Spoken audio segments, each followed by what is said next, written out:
Саламатсыздарма, құрметті әріптестер. Бүгін мен сіздерге Remova BK программасы бойынша түсіндіремін. Яндекс болмаса Google іздеу жолағын жазасыз. Мына жерде remova.bg деп тұрмыз, соны жазамыз. Сізге мынандай болып ашылады. Сайт ағылшын немесе орыс тілінде болуы мүмкін. Егер де ағылшын тілінде болса, мына жерде орыс тіліне ауыстырып аласыз. Мына жоғары жаққа қарайтын болсақ, тіркелу деген тұр, осы жерге тіркелеміз. Жерде Facebook арқылы тіркелуге болады, авторизация жасауға, я болмаса Google аккаунт арқылы тіркелуге болады. Бұндай жұмыстардың барлығын мен өзім алдын ала Google аккаунт арқылы тіркелемін. Мінекей, қазір мен осы программаға қосылдым. Бұл программа жалпы кез келген суреттің артқы фонын алып тастайды.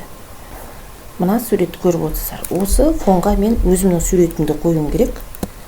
Мына суретті қазір қоятын болсам, менде мына артқы фон сәйкес келмейді. Сондықтан мен жасыл фонды алып тастау үшін Remova BK программасын пайдаланамын.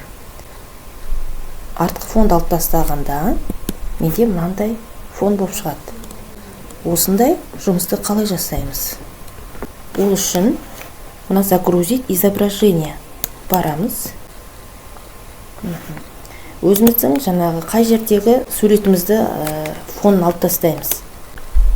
Мысалға, мен мына суретті артқы фонын алуым керек. Мінекей, мына суреттің артқы фоны алынды. Бұны мен скачать деп жүктеп аламын. Бұл бізде қазір мінекей жүктелді. Қазір сіздерге көрсетемін, копировать еткенде қалай болатынын. Фото деді ме? Мінекей мына сурет тұр менікі. Осыны алып, мына фонға мен алдын ала дайындағам, енді бірақ сіздер үшін көрсетейін.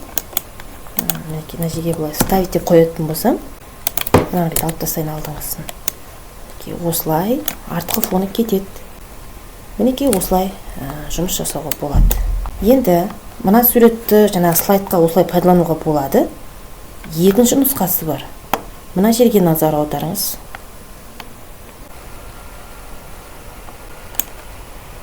Мінекей біздің жаңағы суретіміз артқы фон алып тасталған. Енді мына жерде бізге дайын шаблондар береді. Дайын аватар деп айтса да болады. Instagram, Facebook, әлеуметтік желілерге, WhatsApp желісінде өзіңізге мысалы мына суреттер жүктеп алып қойып қойыңызға болады. Өзіңіз таңдағанын аласыз.